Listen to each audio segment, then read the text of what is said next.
Here's how I bought one home and turned it into 5 homes in just a few years. Today we're going to talk about how you can scale a real estate portfolio, so even if you're starting out, you know where you can go. I'm going to tell you the story about what happened after my first property and how I was able to get money when I had nothing left in my bank account. We're going to break down the BRRRR method, which is what allows you to do all this, and tell you my story along the way so you can apply this to your own life and your real estate investing journey. So before I bought my first property, I saved up $30,000 for this first house, and I had been saving for 4 years. And before I bought this first house, I was like, man, if I buy this property and put all of my money into it, I got nothing left afterwards. How the heck am I gonna get house number 2, 3, 4? So I had the $30,000. I invested that into the first property. My brother invested $15K. My dad invested another $15K. And immediately afterwards, I was hooked. I was like, I gotta figure out how to buy property 2, 3, 4, and 5. It felt like I was playing real life Monopoly. Only problem, all the money was in this investment property. And in fact, I waited to invest because I was scared about how I was going to do it, right? So I bought this property. I'm sitting around trying to figure out what to do.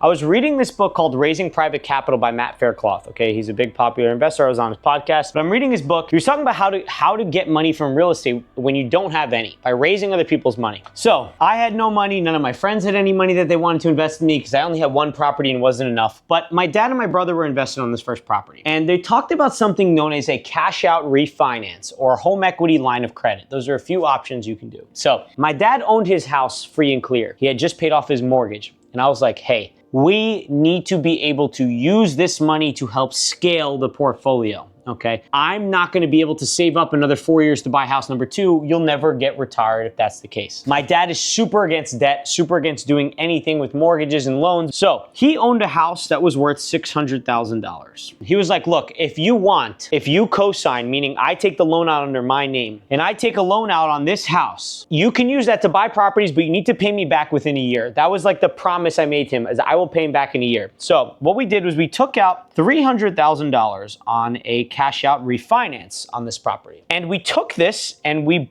bought property 1 and property 2. Okay, so property 1 was a duplex that we got for $135,000 because we bought it cash. This other duplex we bought for, I think, $140 cash, somewhere around there. Now, we fixed up this property with about $10,000. We fixed this one up with another about $10,000, $15,000, I believe. So we fixed these both up, but also because of COVID during this time, our properties appreciated massively in the 1 year. This duplex 1 year later was worth $215, and this one year later was worth $210. So now, what we did with the little bit of work we did, we took another refinance on these 2 properties. And the goal was, if you remember correctly, was I was supposed to pay back my dad because my dad was like, I don't want any debt. I don't want the debt on this house at all. And I spoke to him and I was like, look, we have this option right now. We can take this money and pay off this debt, and we'll have 3 properties. We'll keep going with the cash flow we're making from that. Or the other option is that I take this money and instead of paying off this debt, I use it to buy other houses. So because he was sick and he had COVID and he was like, oh crap, I might not be able to work this long for the rest of my life, he realized that it was smart for us to keep refinancing and pulling money out. So what we did was we pulled money out and bought a triplex in Ohio for $102,500.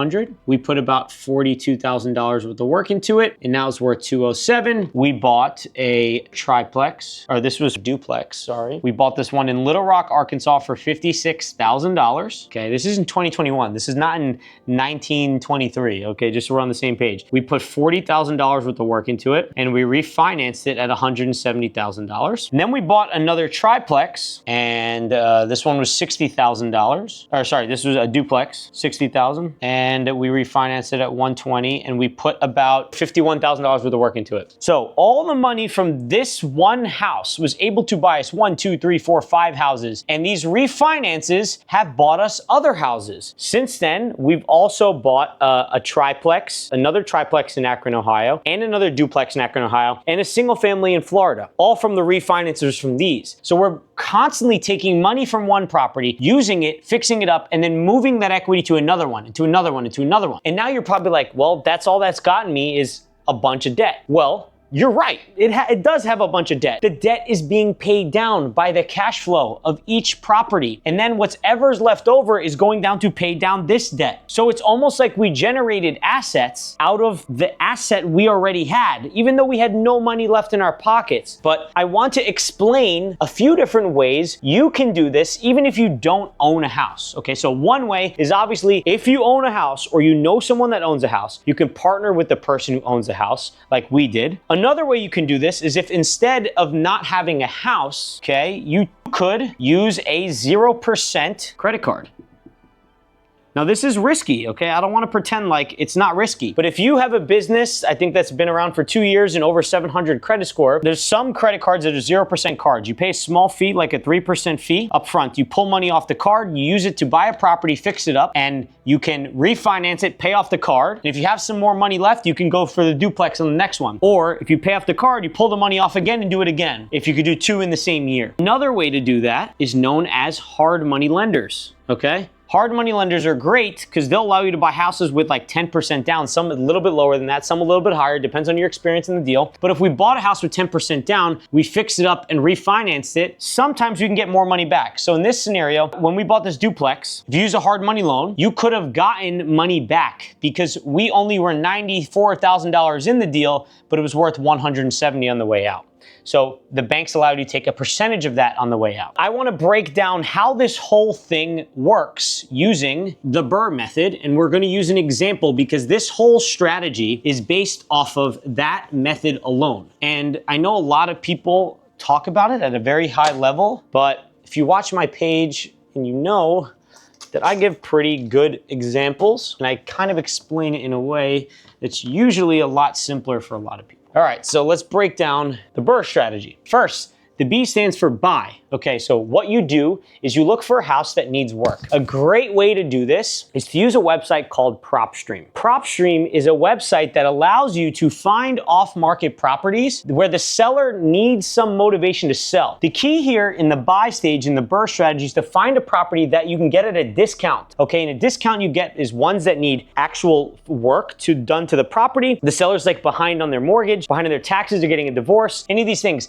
PropStream is an amazing site that helps you find properties to buy that meet these criteria. You can get started with the free trial, my link down low in the description, 7-day free trial. Just get started.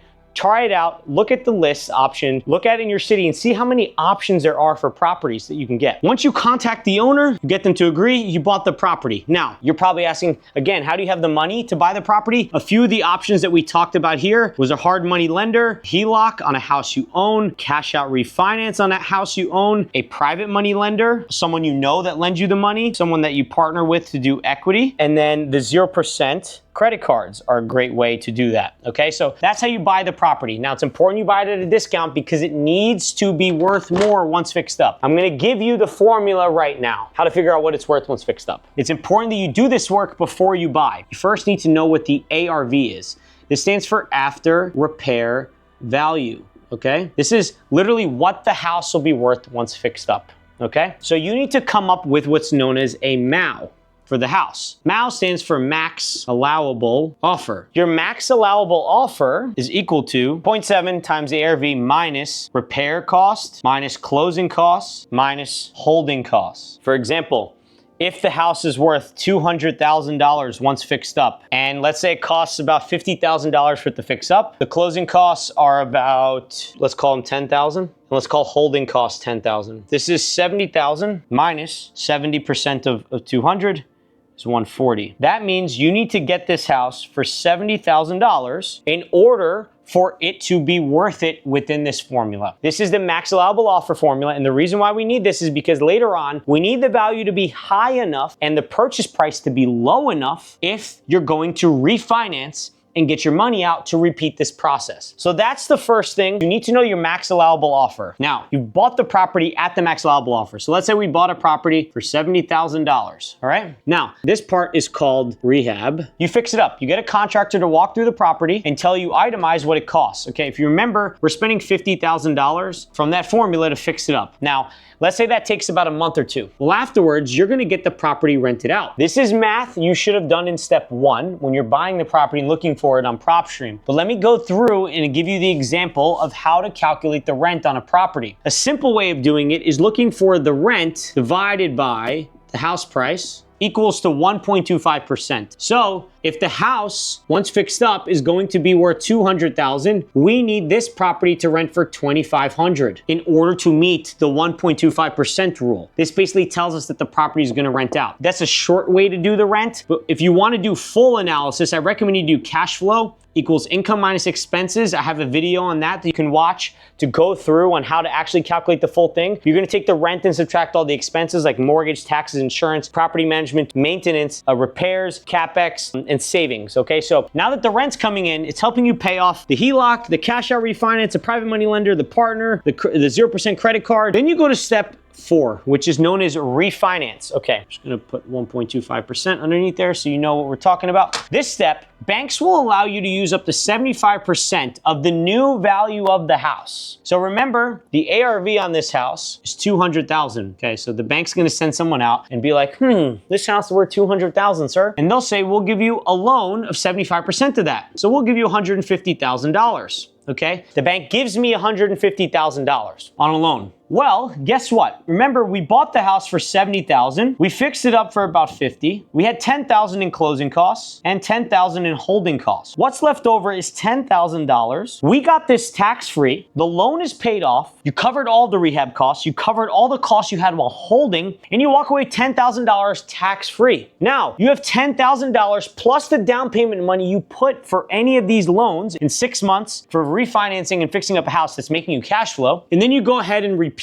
This process is usually 6 months, okay? Mainly because it takes some time to fix up the house, takes some time to get some tenants, but also banks like to see that the house has been sitting for 6 months. Now, there's some banks that have lower thresholds, like 3 months, okay? So theoretically, if you found houses that needed a little rehab, and you could do it in such a short period of time, you could repeat the same capital over and over again 4 times in the same year. I don't wanna sit here and give you all sunshine and roses. I wanna tell you the truth, that right now in 2025, the BRRRR strategy is harder to find because of this step, the buy step, okay? It's harder to find good deals, especially on the market. So it's very, very important that you get properties where the asking price is low. And the way you do that is you find sellers that have motivation. They either need work of the property or they need work themselves financially, okay? Divorce, any of these types of things, pre-foreclosure. So it's so important that you sign up for PropStream and get something that helps you find off-market deals. There's a lot of ways to find off-market deals. PropStream is one way and is one of the most popular ways to do so. And so then you could find these deals and you could turn one house into 5 houses in a few years, all with the same down payment money. So I really want you to learn so this way you can take this and teach someone else, because it's crazy how much this stuff can change your life. And I hope it changed yours.